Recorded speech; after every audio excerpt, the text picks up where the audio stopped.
ठीक है। हाँ, तो ये चैप्टर कल शुरू किया था, हीट।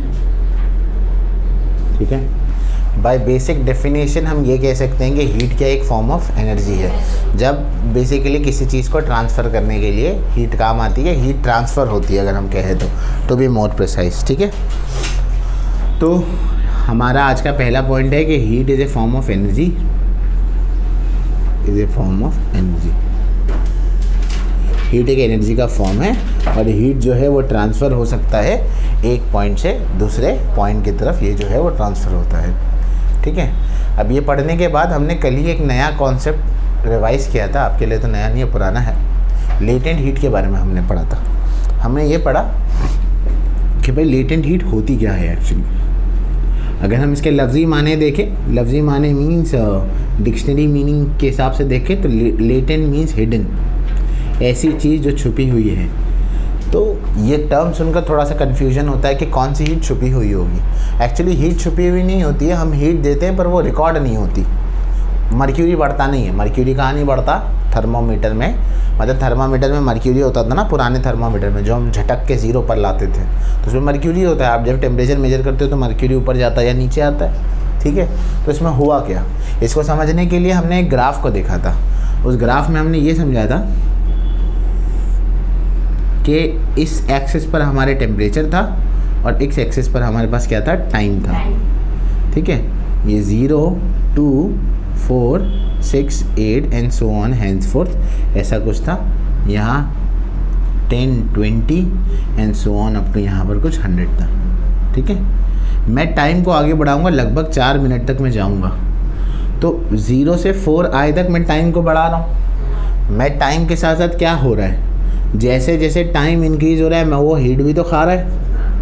अगर कोई चीज़ को आप हीट दे रहे हैं तो वो क्या होनी चाहिए? टेम्परेचर उसका क्या होना चाहिए? बढ़ना चाहिए। तो पर मैं 0 से 4 मिनट तक तो मैं ये देख रहा हूँ कि उसका टेम्परेचर कहाँ पर है? 0 पर ही है। अब 4 के आने के बाद उसका टेम्परेचर टाइम के साथ साथ क्या होने लगता है? बढ़ना शुरू हो जाता है। यानी कि हमने ये देखा कि 0 से 4 मिनट के दरमियान में क्या होता है? टेम्परेचर क्या है? 0। ये टेम्परेचर 0 होता है। अब ये टेम्परेचर जब 100 पर आता है तब 100 के बाद वो टेम्परेचर ऊपर नहीं जाता, सीधे। अब वो सीधे नहीं, टेम्परेचर नहीं, अब तो ये लाइन क्या बता रही है? टाइम आगे बढ़ रहा है और टेम्परेचर तो मेरा क्या है? 100 ही है। मतलब 10 मिनट पर भी मेरा टेम्परेचर 100 है, 12 मिनट पर भी मेरा टेम्परेचर क्या है? 100 है। और जैसे जैसे टाइम आगे बढ़ते जा रहा है वो क्या है? 100 डिग्री सेल्सियस पर ही है। अब हुआ क्या? अब हमने यहाँ पर पढ़ा कि यहाँ पर इतने स्टेट में वो क्या था? सॉलिड स्टेट में था। ठीक है ना। अब जब वो 100 डिग्री सेल्सियस पर आता है तो क्या होता है? लिक्विड होता है। अब जब तक वो स्टीम नहीं होता, पूरा स्टीम के लिए कन्वर्ट नहीं हो जाता, तैयार नहीं हो जाता, तब तक वो 100 डिग्री सेल्सियस पर ही रहेगा। अच्छा, तो यहाँ पर हमने क्या सीखा? ये 2 पॉइंट से हमने क्या सीखा? हमने ये सीखा कि जब 0 से 4 मिनट पर हम हैं और टेम्परेचर बढ़ नहीं रहा तो यानी कि हीट तो जा रही है। अरे हीट तो कहीं तो जा रही है ना। तो हीट कहाँ जा रही है? उसके बॉन्ड्स को ब्रेक करने में जा रही है। तो हीट यहाँ पर पहले बॉन्ड्स को ब्रेक करेगी। अब इसको समझने के लिए हम इसको ऐसे समझ सकते हैं कि भाई ऐसा है कि बहुत सारे H2O के मॉलिक्यूल हैं। अब एक H2O तो नहीं होगा, बहुत सारे H2O होंगे। तो ये बहुत सारे H2O है। अब ये कौन से स्टेट में है? सॉलिड स्टेट में। तो पहले जब हीट जाएगी तो पहले बॉन्ड्स को क्या करेगी? ब्रेक करेगी। तो जब ये बॉन्ड्स को ब्रेक करेगी तो अभी इसका स्टेट चेंज नहीं हुआ है, ये तो सॉलिड में ही है। हीट देने के बाद भी क्या है? सॉलिड में। हम ये एक्सपेक्ट करते हैं कि हमने हीट दिया तो सॉलिड से लिक्विड फट से बन जाएगा, नहीं। पहले क्या होगा? बॉन्ड टूटेगा। तो बॉन्ड टूटने के लिए 0 से 4 मिनट लग गए। अगर जब बॉन्ड टूटने के लिए 0 से 4 मिनट लग गए तो वो चीज़ टेम्परेचर, वो जो हीट है वो थर्मामीटर में रिकॉर्ड नहीं होती है, इसीलिए वहाँ पर टेम्परेचर बढ़ता नहीं है। तो बॉन्ड्स ब्रेक करने के लिए जो हीट लगी और जिसके वजह टेम्परेचर नहीं बढ़ा, इसीलिए उस हीट को हम क्या कहते हैं? लैटेंट हीट कहते हैं। अब जब बॉन्ड्स ब्रेक हो जाएगा तो कोई H2O यहाँ हो जाएगा, कोई H2O यहाँ हो जाएगा, अब कोई H2O यहाँ हो जाएगा। अब ये सॉलिड से क्या हो गया? लिक्विड में कन्वर्ट हो गया। ठीक है, अब आप टेम्परेचर देते जाओ, ये पूरा का मुकम्मल, मतलब पहले सॉलिड है, हल्का हल्का हल्का हल्का लिक्विड बनना क्या होगा? शुरू होगा। और फिर ये पूरी तरह से लिक्विड बन जाएगा। कहाँ पर? 100 डिग्री सेल्सियस पर क्या हो जाएगा? लिक्विड बन गया। ठीक है। अब ये लिक्विड तो हो गया 100 डिग्री सेल्सियस पर। अब ये 100 डिग्री सेल्सियस पर लिक्विड होने के बाद पर हर एक के अंदर याद रखना फॉर्म ऑफ एनर्जी तो होती है। दो सॉलिड के मॉलिक्यूल ज़्यादा अट्रैक्टेड होते हैं, उससे थोड़ा कम कौन अट्रैक्टेड होते हैं, लिक्विड के, और उससे सबसे कम और रेयरली अट्रैक्टेड कौन होता है, गैसियस। अभी भी इसमें हल्के हल्के बॉन्ड्स क्या हैं, स्टेट तो चेंज हो गया, अभी भी कुछ सॉर्ट ऑफ बॉन्ड्स तो है। तो हम फिर से क्या करेंगे, हीट देंगे। अब फिर से हीट देंगे, टाइम आगे बढ़ेगा पर टेम्परेचर तो 100 पर ही रहेगा, है ना। तो यहाँ पर ये भी कौन सी है, लेटेंट हीट है, ठीक है ना। पहली वाली लेटेंट हीट और दूसरी वाली लेटेंट हीट में फ़र्क ये है, पहली वाली लेटेंट हीट से वो किस में आता है, सॉलिड से लिक्विड में, और यहाँ पर लिक्विड से गैस में आता है। तो जब सॉलिड से लिक्विड में आता है तो ये कौन सी होती है, लेटेंट हीट ऑफ फ्यूजन होती है। जब लिक्विड से गैस में आता है तो ये होता है लेटेंट हीट ऑफ वेपराइजेशन होती है, ठीक है। तो ये पूरा लेटेंट हीट का क्या है, कॉन्सेप्ट है, समझ में आया। तो ये पूरा ग्राफ और उससे रिलेटेड कॉन्सेप्ट लेटेंट हीट का ये कहता है। अगर इसका हम डेफिनेशन देख लें कि इसका डेफिनेशन क्या है लेटेंट हीट ऑफ फ्यूजन का, the amount of heat energy absorbed at constant temperature by a unit mass of a substance to convert a solid into liquid is called latent heat of fusion। Same definition उसका भी रहेगा, but क्या होगा, convert liquid into gaseous state, और वो क्या होगा, latent heat of vaporisation. एक मार्क्स के लिए डेफिनेशन पूछ सकता है, लेटेंट हीट ऑफ फ्यूजन क्या है या लेटेंट हीट ऑफ वेपराइजेशन क्या है, ये आपको पूछ सकता है। बात याद रहेगी, अच्छा सिंपल, ठीक है। तो ये हो गया। फिर इस कॉन्सेप्ट के बाद जो हमने अगला कॉन्सेप्ट पढ़ा था वो रिजिलेशन का कॉन्सेप्ट था। रिजिलेशन में क्या होता है वो देखते हैं। रिजिलेशन में बच्चों ये होता था, अगर मैंने किसी सॉलिड सब्सटेंस पर प्रेशर को अप्लाई किया, मैंने किसी भी सॉलिड सब्सटेंस पर प्रेशर को अप्लाई किया तो उसका स्टेट क्या हो जाएगा, चेंज हो जाएगा। पर जैसे ही मैं प्रेशर को रिमूव कर दूंगा उसका स्टेट फिर से क्या हो जाएगा, चेंज। इसका एग्जांपल हमने क्या लिया था, एक बर्फ़ का पूरा स्लैब लिया था, अब उसके ऊपर दो हमने वेट लगा दिए। अब वो वेट लगाने से और एक हमने वहाँ पर एक धागे जैसा या मांझा लगा दिया। अब जैसे वेट थे तो वेट क्या करता था, बर्फ़ पर प्रेशर डालता था, बर्फ़ पर प्रेशर डालता था तो बर्फ़ को क्या करता था, काटता था, पर वो परमानेंटली नहीं काटता था। जैसे जैसे धागा नीचे जाता था वो फिर से क्या बन जाता है, आइस बन जाता है। तो ये कॉन्सेप्ट कौन सा है हमारा, रिजिलेशन। ये कॉन्सेप्ट समझने तो सबको आता है, एग्ज़ाम में लिखना भी है, याद रखना। तो इसके लिए आपको एक बार पढ़ लेना है उसको कि रिजिलेशन एक्चुअली बोलते किसे है, ठीक है। तो अब ये हो गया था। अब क्या आते हैं हम एनामेलस बिहेवियर ऑफ वाटर पर। एनामेलस बिहेवियर ऑफ वाटर पर आते हैं। एनामेलस बिहेवियर ऑफ वाटर को समझने के लिए सबसे पहले हमें ये फॉर्मूला समझना पड़ेगा कि डेंसिटी का क्या फॉर्मूला होता है। ये कल मैं भूल गया था बताना, इसीलिए मैं आज उसको बता रहा हूँ। Density is equal to mass upon volume, ठीक है ना। नहीं, स्पीड डिस्टेंस नहीं है ये, ठीक है ना, कोई बात नहीं, ठीक है। Density is mass upon volume, ठीक है। अब ये क्या मतलब है, डेंसिटी हमको समझने आनी चाहिए। कल मैंने आपको एग्जांपल दिया था, मेरे हाथ पर मैंने बादाम को रखकर एग्जांपल दिया था आपको, ठीक है ना। अगर हमारे पास सेम नंबर ऑफ पॉपुलेशन है, मैं जगह छोटी कर दूंगा तो डेंसिटी क्या हो जाएगी, बढ़ जाएगी। सेम नंबर ऑफ पॉपुलेशन है, जगह डबल कर दूंगा तो डेंसिटी क्या हो जाएगी, कम। जैसे कि एग्जाम्पल लेते हैं, मुमरा एक हाईली डेंस पॉपुलेटेड एरिया है, बराबर। मैं वहाँ की बात नहीं कर रहा हूँ, कौसा की। मुमरा दो भाग में डिवाइड अगर पता हो तो, मुमरा स्टेशन से लेके कौसा कब्रिस्तान से पहले तक वो मुमरा है, उसके आगे से कौसा है। कौसा एक गांव है, कौसा गांव है, हाँ वो कौसा गांव के ओरिजिन के लोग अलग है मुमरा में, तो कौसा गांव है। तो फिर कौसा से लेकर शिमला पार्क और कालचेकर तक का एरिया, फिर उसके आगे जो कल्याण फाटा, शिल्प फाटा, वो सब शुरू होता है वो।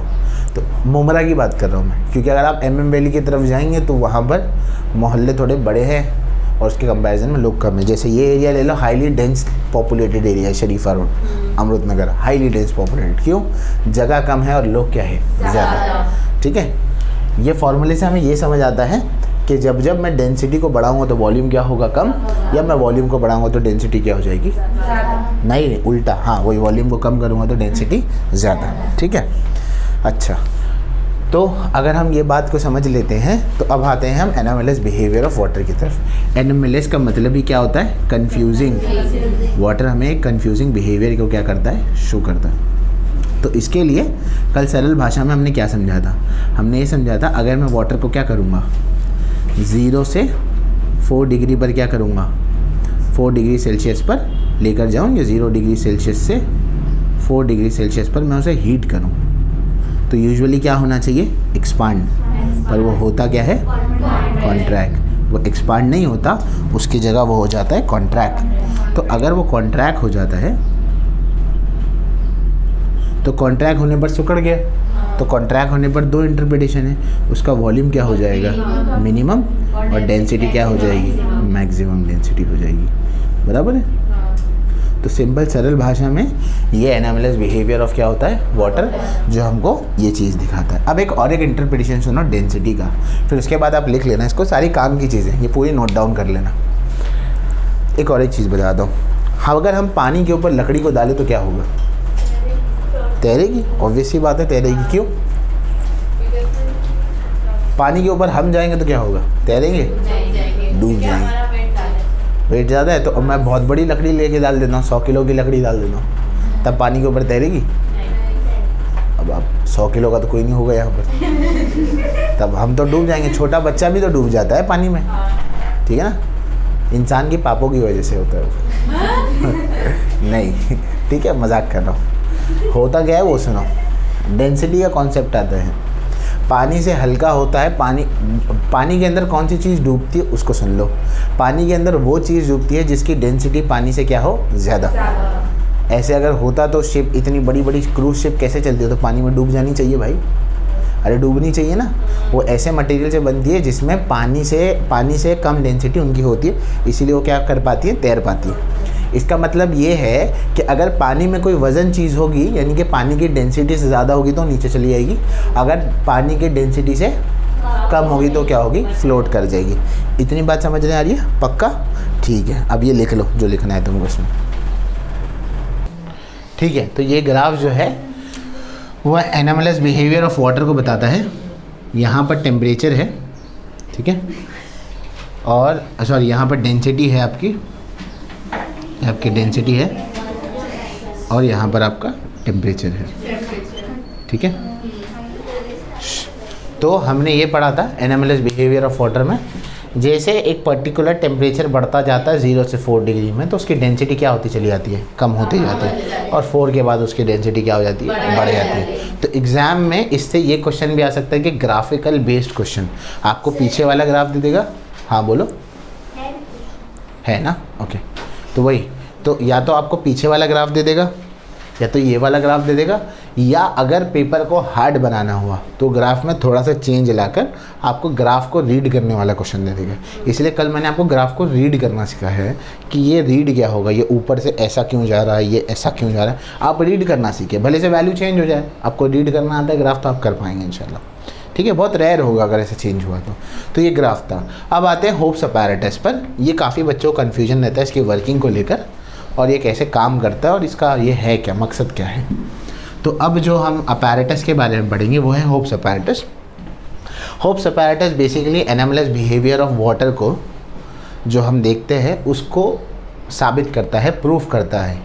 बनाया था साइंटिस्ट होप ने, इसलिए नाम पड़ गया होप्स अपैरेटस, ठीक है ना। अच्छा, अब पहले इसका कंस्ट्रक्शन देखते हैं कैसा है। होप्स अपैरेटस एग्जाम में बनाने के लिए आ सकता है डायरेक्टली 2 मार्क्स के लिए। होप्स अपैरेटस की वर्किंग पूछ सकता है 3 से 4 मार्क्स के लिए, ठीक है। तो यहाँ होगा क्या, ये देखते हैं। यहाँ पर बीच में एक सर्कुलर सिलेंडर है आपके पास, ठीक है, और बना देता हूँ ऐसे कुछ है। मेरी ड्राइंग जो है वो इतनी अच्छी तो नहीं है, और मैं ट्राई करूँगा जितना साफ से साफ बना सकूँ, ठीक है।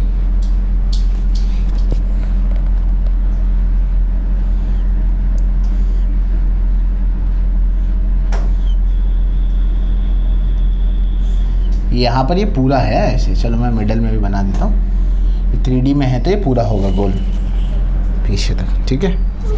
अब यहाँ पर जो बीच में है वो आइस है सॉलिड फॉर्म में, ठीक है, ठीक है। ये पूरा है आइस है यहाँ पर, और ये उसकी मतलब ये पूरा तो वो है हमारा। अब यहाँ पर हाँ 2 मार्क्स के लिए इसका डायग्राम आ सकता है एग्जाम में। इतना भी बना दोगे तो मिल जाएगा, थोड़ा बहुत सही और बना देना, ठीक है। ये गिर जाएगा ना, टेढ़ा है, ठीक है।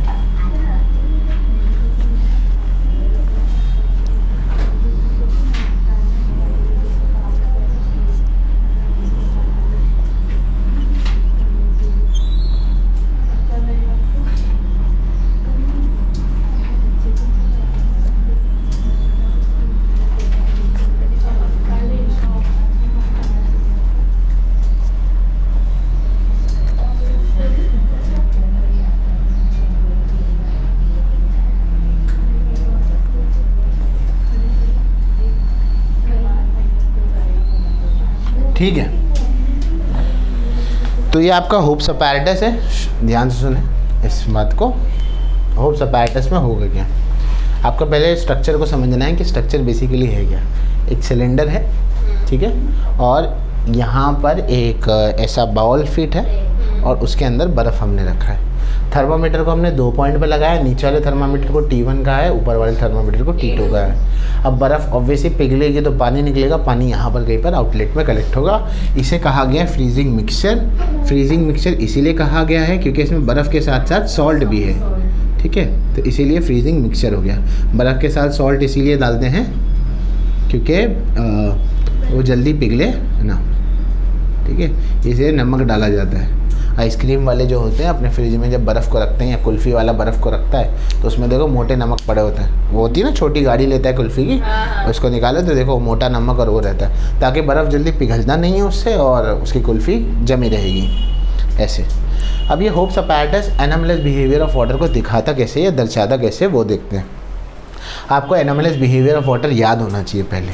तो सबसे पहले रिकॉल कर लेते हैं कि एनोमलस बिहेवियर ऑफ वाटर था क्या था। जब हम 0 से 4 डिग्री पर वाटर को क्या करेंगे, हीट करेंगे, तो वो एक्सपांड की जगह क्या होगा, कॉन्ट्रैक्ट होगा। और जब वो कॉन्ट्रैक्ट होगा तो उसकी डेंसिटी क्या हो जाएगी, बढ़ जाएगी, वॉल्यूम क्या हो जाएगी, कम। ये जितना सेंटेंस मैंने कहा ये दिमाग में एकदम क्रिस्टल क्लियर होना चाहिए, तो ये एकदम जल्दी से समझ आ जाएगा। अब यहाँ पर क्या है, बर्फ़ है, दोनों सपोज करो सेम टेम्परेचर पर वो लगाए गए थर्मामीटर। ये तो फाइनल टेम्परेचर है जो अचीव करेगा वो, ठीक है, दोनों 10 पर लगाए गए। अब क्या होगा, बर्फ़ पिघलना शुरू होगा, है ना।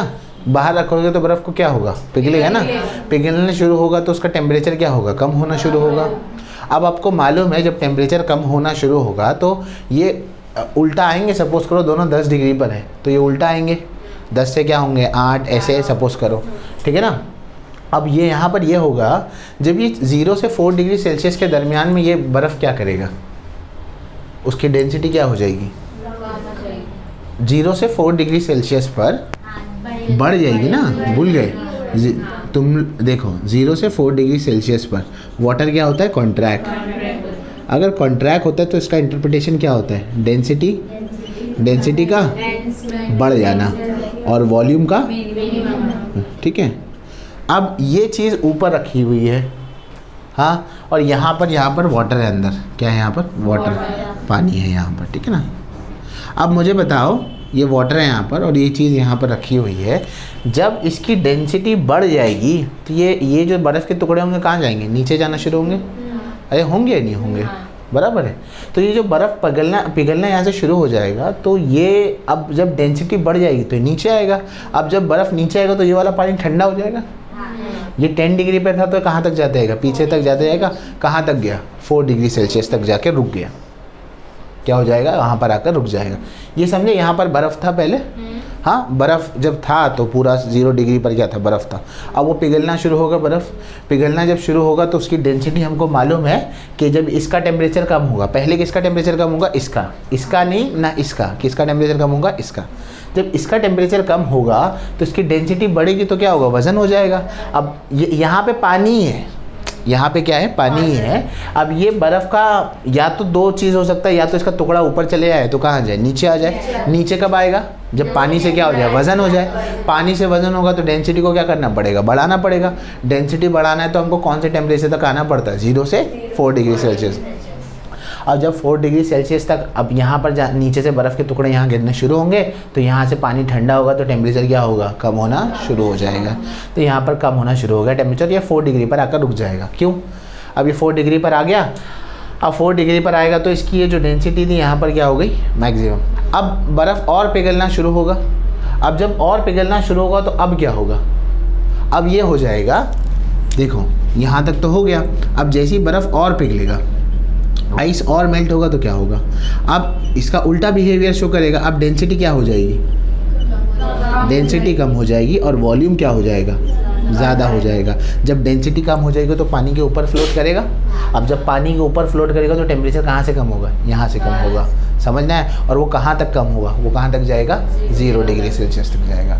तो इस तरह से ये होप्स अपैरेटस थोड़ा काम करता है। पर आपको मैं एक बार फिर से बता देता हूँ, मेरे को कुछ कन्फ्यूजन के निशान दिख रहे हैं यहाँ पर, तो मैं तुमको फिर से बताता हूँ। जल्दी से बच्चों को एक बार में समझ नहीं आती है बात, ठीक है। वैसे क्वेश्चन बहुत हाई फाई नहीं पूछेगा इसके ऊपर, यही क्वेश्चन पूछेगा कि अगर टेम्परेचर पहले किसका कम होगा, तो टेम्परेचर पहले किसका कम होगा, T1 का। क्यों, क्योंकि डेंसिटी जब बढ़ जाएगी तो पानी कहाँ जाएगा, बर्फ़ कहाँ जाएगा, नीचे। तो टेम्परेचर पहले किसका कम होगा, नीचे वाले का। क्यों कम होगा, क्योंकि डेंसिटी बढ़ गई है। फिर किसका कम होगा, T2 का टेम्परेचर कम होगा, क्योंकि डेंसिटी अब बढ़ जाएगी, कम हो जाएगी। अब जब कम हो जाएगी तो ऊपर की तरफ क्या करने लगेगा, फ्लोट करने लगेगा। मतलब ये बर्फ़ ऐसे समझो कि बीच में है यहाँ पर, उसके पास 2 रास्ते, नीचे जाने के लिए, ऊपर जाने के लिए, डिपेंड करता है। अब यहाँ पर जब उसके ये पिघलना शुरू होगा ये, और तो पहली बार जब उसकी डेंसिटी ज़्यादा हो जाएगी तो पानी में नीचे चला जाएगा, डेंसिटी कम हो जाएगी तो पानी के ऊपर आकर क्या करेगा, फ्लोट करना शुरू कर देगा। इसीलिए आपका हमेशा पहला टेम्परेचर नीचे वाला गिरेगा और दूसरा टेम्परेचर आपका ऊपर वाला गिरेगा, ठीक है। ओके, इसके ऊपर बेहतर है कि मैं आपको अभी क्वेश्चन पूछ लूँ और आपको अभी समझने आ जाए, ताकि हमारे पास क्या क्या क्वेश्चन होंगे इसके ऊपर। मैं इसको बाकी नहीं रखूँगा क्वेश्चन आंसर्स में, मैं आपको अभी पूछ लेता हूँ इसके ऊपर क्वेश्चंस, ताकि आपको समझ आ जाए कि, क्योंकि हम क्वेश्चन आंसर्स के फॉर्मेट में करेंगे तो हमें बेहतर समझ आएगा। अभी तो फ़िलहाल यहाँ पर एक ही डायग्राम दिया हुआ है खाली, ठीक है। अच्छा,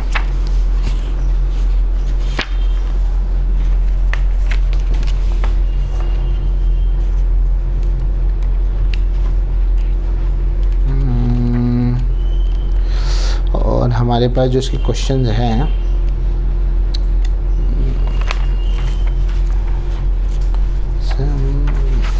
मुझे ऑन दी स्पॉट तो क्वेश्चंस मिलने थोड़े, मेरे को टेक्स्ट बुक है ना, मैं टेक्स्ट बुक में देख लेता हूँ अगर क्वेश्चंस हो तो, ताकि मैं आप लोग कुछ सवाल तो पूछ लूँ।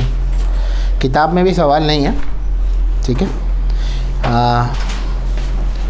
तो क्योंकि बच्चों को ग्राफ समझने में इसके फिर थोड़ी सी दिक्कत हो जाएगी। ये याद रखो, यहाँ पर T1 और T2 का ग्राफ प्लॉट किया है, टेम्परेचर अगेंस्ट टाइम का ग्राफ प्लॉट किया है। T2 कहाँ था, ऊपर की तरफ, T1 कहाँ था, नीचे की तरफ। पहला टेम्परेचर किसका गिरेगा, T1 का, और T1 कहाँ है, नीचे। तो अगर हम ध्यान से देखेंगे तो ये पूरी T1 की लाइन है जो कहाँ तक जा रही है, 45 तक जा रही है, 45 मिनट्स है, ठीक है ना।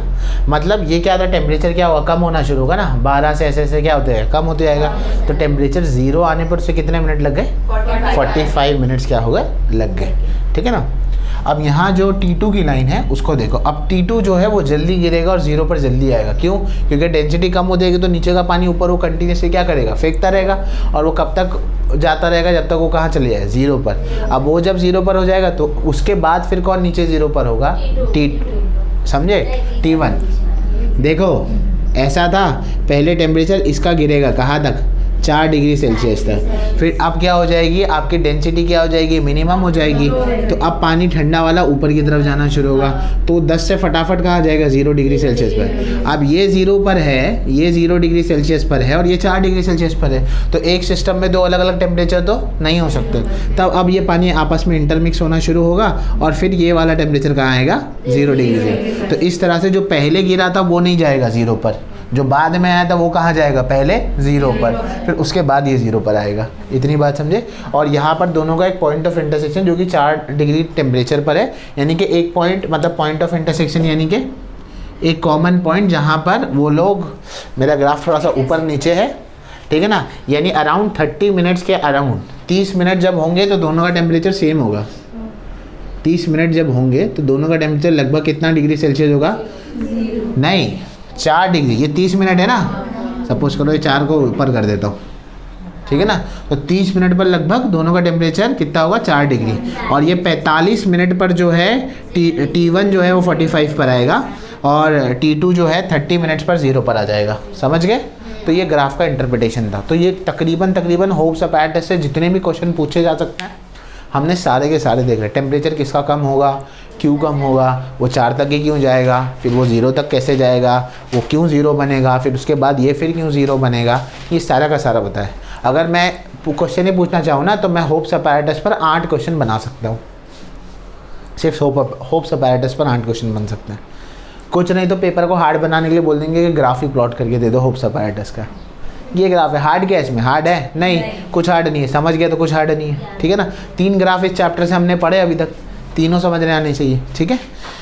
ये हो गया। अब इसके नीचे वाला पार्ट जो है वो गिव रीजन में अक्सर आता है। ये हम जब क्वेश्चन आंसर डिस्कस करेंगे तब करेंगे वो पार्ट, वो ये वाला पार्ट है एनोमलस बिहेवियर ऑफ वाटर को लेकर ही है। ये पार्ट ये है कि अक्सर बार ये होता है कि जहाँ पर बहुत ज़्यादा ठंड होती है तो वहाँ पर ऊपर पानी के ऊपर बर्फ़ जम जाती है, पर नीचे तो पानी होता है। ऐसे कैसे, ये एक पहली बात कि पूरी तो बर्फ़ जम गई।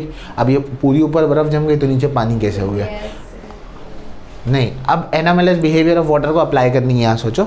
दूसरा ये क्वेश्चन पूछा जाता है कि जहाँ पर ठंड ज़्यादा होती है वहाँ पर पानी की पाइपलाइन फट जाती है, क्यों, क्योंकि बर्फ़ जम जाता होगा, है ना। हाँ, अब क्या होगा, ठीक है। तो इसको हम गिव रीजन में देख लेंगे क्योंकि अभी हमारे पास उसका टाइम नहीं है, पर ये एग्ज़ाम का फेवरेट क्वेश्चन है, पूछा जाता है तो अवॉइड नहीं कर सकते अब, ठीक है। ये आपको अक्सर बार मिल जाए। एप्लीकेशन बेस्ड जो क्वेश्चन होते हैं वो एग्जामिनर के फेवरेट होते हैं, और जो बोर्ड एग्जाम में क्वेश्चन आते हैं वही घुमा फिरा के स्कूल के एग्जाम्स और क्लासेस के एग्जाम में आते हैं। हाँ, तो ये राज हम आपको बाद में बता दें क्योंकि ये हम पर ही आप अप्लाई करके सिर्फ बोर्ड का पढ़ के आएंगे, ठीक है। तो ये होता है, ठीक है। आगे चलते हैं। जो हम टेस्ट वगैरह भी लेते हैं तो टीचर्स को मालूम रहता है कि पिछले साल कौन से क्वेश्चन आए थे, तो हम वीकली टेस्ट में भी वही क्वेश्चन डालते हैं।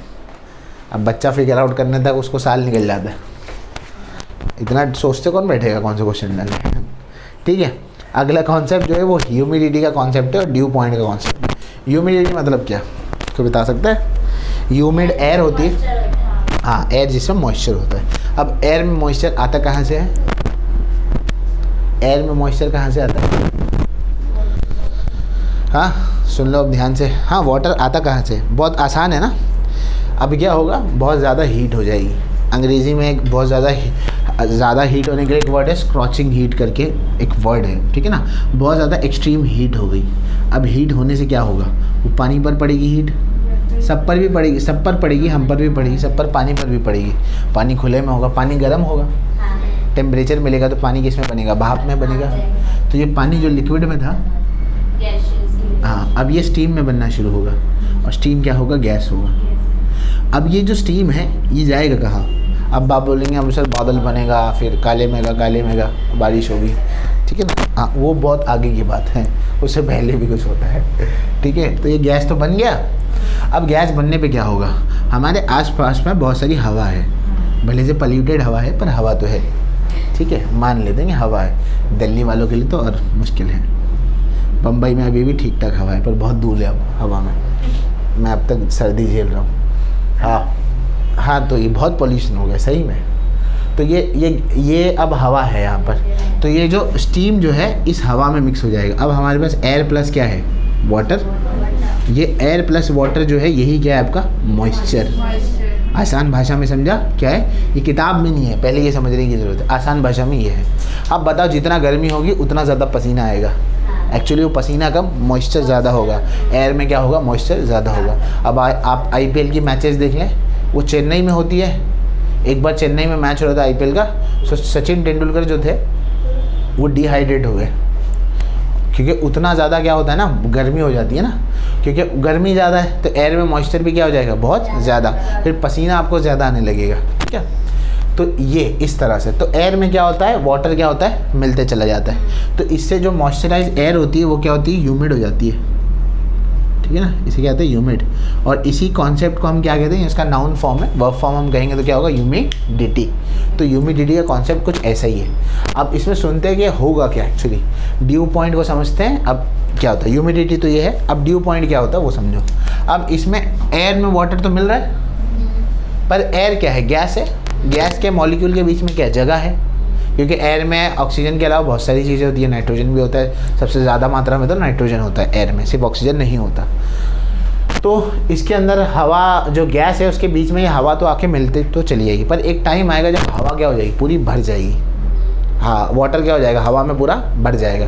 अब तो वाटर नहीं आ सकता उसके अंदर आगे, तो जो पॉइंट पर एयर में वाटर आने की कैपेसिटी फुल हो जाए उस पॉइंट को हम क्या कहते हैं, ड्यू पॉइंट कहते हैं। याद रहेगा, सिंपल सरल आसान भाषा में। हाँ बताता हूँ। अब क्या होगा, ये इतना प्रोसीजर तो हमारे पास है कि गैस बनेगा और इसमें क्या होगी, वो आके मिल जाएगा, क्या कहते हैं, पानी आके हवा में क्या हो जाएगा, मिल जाएगा। अब ये मिलता तो रहेगा, ये कब तक मिलता रहेगा, जब तक हवा के मॉलिक्यूल्स के बीच में जगह खाली है। जैसे कि बेस्ट एग्जांपल है, जब पानी में हम शक्कर को घोलते हैं तो शक्कर जाती कहाँ है, पानी में घुल जाती है। हाँ, पर जाती कहाँ है, पी जाओगे तो पेट में चली जाएगी, उससे पहले कहाँ जाती है, घोलते हो तो ये गायब कहाँ हो जाती है। ये हाँ, ये शक्ल का बूम बूम है क्या, हाँ क्या है ये, अरे सिंपल है ना, वाटर के मॉलिक्यूल के बीच में जगह होती है, हम जब घोलते हैं तो पाँच शक्कर कहाँ हो जाती है, मॉलिक्यूल्स के बीच में चली जाती है। आप एक गिलास पानी में 1 किलो शक्कर नहीं घोल सकते, क्यों, क्योंकि घुलेगी ही नहीं, क्योंकि जगह तो क्या हो गई, भर गई। तो सेम यहाँ पर भी होगा। अब ज़्यादा गर्मी होगी तो क्या हवा में पानी भरता ही रहेगा, नहीं, एक पॉइंट के बाद वो क्या हो जाएगा, सैचुरेट हो जाएगा। तो जिस पॉइंट पे वो सैचुरेट हो गया ना, जिस पॉइंट, अब उसके आगे वो हवा को नहीं ले सकता, तब वो पॉइंट आपका क्या अचीव कर लेगा, ड्यू पॉइंट अचीव कर लेगा। यानी कि जब हवा क्या हो चुकी है, सैचुरेट हो चुकी है विथ एयर, ये आपका क्या हो गया, ड्यू पॉइंट हो गया। समझ गए। अच्छा, अब एक आपको कॉन्सेप्ट है रिलेटिव ह्यूमिडिटी का, मैं ये भी बता देता हूँ आपको। साइंस में रिलेटिव को समझने का ज़रूरत है। परसेंटेज रिलेटिव ह्यूमिडिटी का कॉन्सेप्ट है, परसेंटेज रिलेटिव ह्यूमिडिटी, इसका कॉन्सेप्ट है आपको। अब भाई परसेंटेज रिलेटिव ह्यूमिडिटी है क्या, इसको समझते हैं। रिलेटिव का मतलब क्या होता है, रिलेटिव मतलब क्या, जो हमें नहीं पसंद। हाँ, रिलेटिव का मतलब साइंस में होता है जो पर्सन टू पर्सन क्या होता है, डिफर करता है, इसे रिलेटिव कहते हैं। जैसे कि आपने एक इत्र खरीदा, मेरे को अलग खुशबू चाहिए, आप लोगों को अलग चाहिए, ये रिलेटिव चीज़ है। तो रिलेटिव ह्यूमिडिटी कॉन्सेप्ट में बेसिकली आप करेंगे क्या, वो सुनो। परसेंटेज रिलेटिव ह्यूमिडिटी कहा गया तो मल्टीप्लाई बाय ऑब्वियसली क्या होगा, वहाँ पर 100 तो होगा, ठीक है ना। तो यहाँ पर क्या होगा, मल्टीप्लाई बाय 100 होगा। अब इसका फॉर्मूला जो है बहुत रेयरली इस्तेमाल करते हैं हम। तो actual mass upon mass of water vapour, actual mass, मैं बता देता हूँ इसका मतलब क्या पहले। Mass of water vapour needed, mass of water vapour needed to make it more saturated. Suppose करो एक हवा है, उस हवा के अंदर पानी है, तो हवा और पानी मिलाकर कुछ मास तो बनेगा, बहुत कम मास बनेगा और मास तो बनेगा, ठीक है। पर वो हवा अभी सैचुरेट नहीं हुई है, तो उस हवा को सैचुरेट होने के लिए और पानी चाहिए होगा। तो एक्चुअल कितना पानी चाहिए, मतलब टोटल कितना चाहिए और अभी है कितना, तो अभी है कितना डिवाइडेड बाय टोटल कितना चाहिए, मल्टीप्लाई बाय 100 करोगे तो रिलेटिव ह्यूमिडिटी मिलेगी। फिर से बताता हूँ क्या बोल रहा हूँ मैं। अभी हवा, इस हवा में क्या है, मॉइस्चर है, सैचुरेटेड हवा नहीं है ये अभी, क्योंकि गर्मी का मौसम तो है नहीं। अब इसमें और हवा आनी चाहिए तो आ सकती है, इसमें कुछ हवा, अभी सपोज करो इसके अंदर ये हवा है, ये हवा का एक बॉक्स है जिसके अंदर 120 यूनिट आ सकते हैं पानी के, ठीक है ना। हवा और पानी के मिलाकर 120 यूनिट आ सकते हैं। अभी 80 यूनिट है, कितने आ सकते हैं, 120, मल्टीप्लाई बाय 100 कर देंगे तो क्या मिल जाएगा, रिलेटिव ह्यूमिडिटी। बात समझने आ गई, ये रिलेटिव ह्यूमिडिटी का कॉन्सेप्ट है, सिंपल है, ठीक है। ये याद रख लेना, ये समझेगा तो ये समझ जाएगा, ठीक है। लिखना है तो लिख लो, मैं दूँ। अब जो हम पढ़ रहे हैं वो है specific heat capacity, specific heat capacity. अब ये स्पेसिफिक हीट कैपेसिटी है क्या, इसे देखते हैं। बहुत सिंपल सा और सरल सा एक्सपेरिमेंट है हमारे पास। हमको 3 चीज़ें लेनी है, लेड को, कॉपर को और आयरन को, ठीक है। हमने लेड ले लिया, कॉपर ले लिया और आयरन ले लिया, ठीक है। सबको एक पर्टिकुलर टाइम तक गर्म किया, क्या किया, सबको क्या किया, पर्टिकुलर टाइम तक क्या किया, गर्म किया। सपोज करो सबको 1-1 घंटे गर्म किए, सेम टाइम पे लगाए थे, सेम टाइम पे उठा दिए। अब क्या किया, एक मोम के ट्रे में इनको डाल दिया। तो यहाँ पर ये दिखा कि आयन सबसे नीचे तक चला गया पिघलकर, फिर कॉपर और फिर क्या हो गया, लेड। क्या मतलब हुआ इसका, सबसे ज़्यादा गर्म कौन हुआ होगा, आयन, फिर कॉपर और फिर लेड। तो यानी कि इसका मतलब ये है कि अगर किसी चीज़ का टेम्परेचर 1 डिग्री सेल्सियस से बढ़ाना है, गर्म करूँगा तो टेम्परेचर क्या होगा, बढ़ेगा। तो अगर किसी चीज़ का टेम्परेचर 1 डिग्री सेल्सियस से हमको बढ़ाना है तो ज़रूरी नहीं कि सबको सेम अमाउंट ऑफ हीट देनी पड़ेगी। अब जैसे फॉर एग्जाम्पल चावल का 1 डिग्री सेल्सियस बढ़ाना है, गर्म करो फटाफट चावल क्या हो जाता है, गर्म हो जाता है। पर अगर उसकी जगह मैं तुमको सलिया दे दूँ, उसका 1 डिग्री सेल्सियस बढ़ाने में बहुत ज़्यादा हीट देनी पड़ेगी। सलिया पिघाल सकते हो क्या घर पे, नहीं पिघाल सकते, बराबर है। तो हर सब्सटेंस की हीट कैपेसिटी क्या होती है, अलग होती है। तो बेसिकली स्पेसिफिक हीट कैपेसिटी है क्या, the amount of heat required to raise a unit temperature by 1 degree Celsius. तो ये इस कॉन्सेप्ट को हम लोग क्या बोलते हैं, स्पेसिफिक हीट कैपेसिटी। किसी भी सब्सटेंस का 1 डिग्री सेल्सियस बढ़ाने के लिए जो हीट हमको लगती है वो स्पेसिफिक हीट कैपेसिटी होती है। और हर मटेरियल का स्पेसिफिक हीट कैपेसिटी क्या होता है, अलग अलग होता है। तो आपको नीचे यहाँ दिया हुआ है सबसे कम किसका, ये स्पेसिफिक हीट कैपेसिटी पर ग्राम डिग्री सेल्सियस में वाटर का कितना है, 1 है। और नीचे जब आते जाओगे तो मर्क्यूरी का याद रखो सबसे ज़्यादा और सबसे कम का याद रखो, ठीक है ना, स्पेसिफिक हीट में। तो सबसे जल्दी किसका बढ़ जाएगा, वाटर। यहाँ पर देखो 0.033 मर्क्यूरी का दिया हुआ है, दिखा है ना। यानी कि अगर हमको हीट पर्टिकुलरली देनी है तो सबसे जल्दी जो है वो वाटर पकड़ लेगा और सबसे लेट कौन पकड़ेगा, मर्क्यूरी। तो ये आपको पूछ सकता है एग्ज़ाम में, ठीक है। उसके नीचे फार्मूला दिया हुआ है mc डेल्टा टी का, स्पेसिफिक हीट कैपेसिटी का फार्मूला है। अगर अब आप हीट के न्यूमेरिकल करना चाहते हो तो उसमें 1 से 2 न्यूमेरिकल ऐसे हैं जिसमें mc डेल्टा टी का इस्तेमाल होगा, तो आप फिर उसको वहाँ पर कर सकते हैं। तो बेसिकली इसके अंदर जो है c जो है स्पेसिफिक हीट है, स्पेसिफिक हीट है, स्मॉल m जो है वो मास है, और डेल्टा टी जो है वो चेंज इन टेम्परेचर है, चेंज इन टेम्परेचर है, ठीक है ना। ये तो mc डेल्टा टी का ये फार्मूला है जो आपको आ सकता है। अच्छा, अब इसके अलावा लास्ट वाला कॉन्सेप्ट 69 पर है। यूजुअली मैं पढ़ाता नहीं हूँ तो मैं एक ऊपर से बता दे रहा हूँ, ये आपको पढ़ना होगा, ठीक है। तो हीट एक्सचेंज बेसिकली है क्या, हीट एक्सचेंज। मुझे आप ये बताएं, आप कप के साथ सॉसर क्यों लेते हैं, कप के साथ, हाँ हाँ, चटका ना लगे, एक चीज़ तो ये है। और कप के साथ सॉसर क्यों लेते हैं, ये नहीं कि चटका ना लगे, तो कप में भी तो पी सकता हूँ। अरे सॉसर में डालोगे तो क्या होगा, चाय ठंडी जल्दी होगी, है ना, ठंडी जल्दी हो जाएगी चाय। कुछ लोग होते हैं जो फू करके पीते हैं, वैसे तो बता दूँ चाय गर्म ही पी जाती है, जब ठंडी करके चाय पीता है उसको चाय पीने नहीं आती, ठीक है। चाय के बारे में शायद ही कोई मुझसे ज़्यादा जानता हो।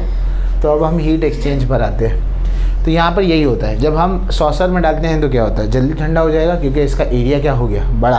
कप में क्या होता है, एरिया क्या होता है, छोटा, मतलब उसका मुंह छोटा होता है, सॉसर में मुंह इतना बड़ा हो जाता है, तो जल्दी, ठीक है, इंसान का भी और सॉसर का भी, ठीक है। तो हीट एक्सचेंज में बेसिकली होता क्या है, दुनिया का एक प्रिंसिपल है, हमेशा चीज़ें जो होती है इक्विलिब्रियम अटेम्प्ट करना चाहती हैं। इक्विलिब्रियम यानी कि सब स्थिरता पर आना चाहती है, स्टेबिलिटी पर। पंखा गोल गोल घूम कर रुकना चाहता है। आप भाग रहे हो क्योंकि आप अब यहाँ से जाओगे, आप घर पर जाकर स्टेबल होना चाहते हो, ऐसे, मतलब हम चाहते हैं कि सारी चीज़ें स्टेबल हो। तो वैसे ही उन्होंने एक सेटअप दिया है, उस सेटअप के अंदर ऐसा है कि इसके अंदर से हीट कहीं से बाहर नहीं जा सकती, ना कहीं हीट अंदर आ सकती है।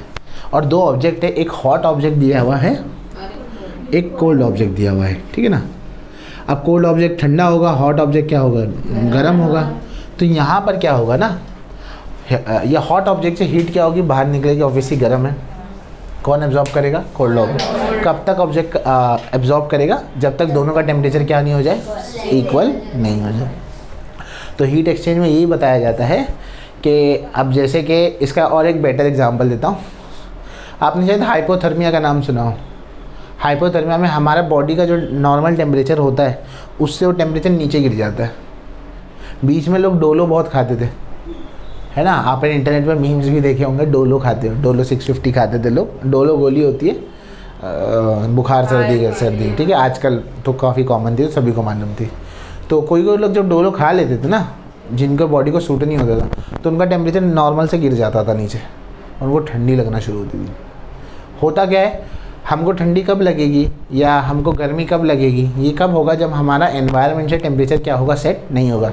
ये इमेजिन करो, ये पूरा जो बॉक्स है ये एनवायरनमेंट है, और ये हॉट और कोल्ड ऑब्जेक्ट जो ये हमारे आसपास के कुछ ऑब्जेक्ट्स हैं, समझ में आ रहा है। ये कैसे होंगे, जब तक एक स्टेबल टेम्परेचर पर ना आएंगे ना, तो ये जो है इक्विलिब्रियम अटेन नहीं करेगा। अभी आपको अगर ठंडी लग रही है ना, तो आपका टेम्परेचर और सराउंडिंग का टेम्परेचर मैच नहीं कर रहा, इसलिए आपको ठंडी लग रही है, और आपका टेम्परेचर कम है सराउंडिंग के टेम्परेचर से। एसी ऑन करने के बाद फ़ौरन ऑन नहीं होता, उसको थोड़ा टाइम लगता है। उन्होंने ये भी हीट एक्सचेंज का ही एग्जाम्पल है। एसी कब ऑन होता है मालूम है, वो पहले उसके अंदर सेंसर्स होते हैं, ज़्यादा लोग होंगे ना और देर से ऑन होगा, और देर से, क्योंकि आप जब आते हो तो आपकी बॉडी भी तो हीट एमिट करती है, बराबर है। तो एसी उस लेवल पर आता है पहले कि जब आपकी हीट निकल जाए, बॉडी की एक्सचेंज हो जाए, और जितना नॉर्मल रूम का टेम्परेचर कम हो जाए, तो एक पर्टिकुलर रूम टेम्परेचर पर भी ऑन होगा। मैंने 20 पे बोला है ना उन्होंने, अगर मैंने स्टार्टिंग में 18 करा तो और लेट ऑन होता, समझ आया, भले से फ़ैन ऑन हो जाता है ना, लेट ऑन होता। चलो वो समझने की बात छोड़ दो, अगर समझ में आए नहीं आए, पर हीट एक्सचेंज में कुछ ऐसे ही होता है कि हमेशा याद रखना, ऑब्जेक्ट की जो हीट है वो हॉट ऑब्जेक्ट से कोल्ड ऑब्जेक्ट की तरफ आती चली जाएगी, ठीक है। अच्छा, बस नीचे का पार्ट नहीं पढ़ा रहा हूँ क्योंकि न्यूमेरिकल बेस्ड है, और मैं यूजुअली इसके न्यूमेरिकल हम तो करते नहीं हैं, ठीक है। फिर this completes your chapter here.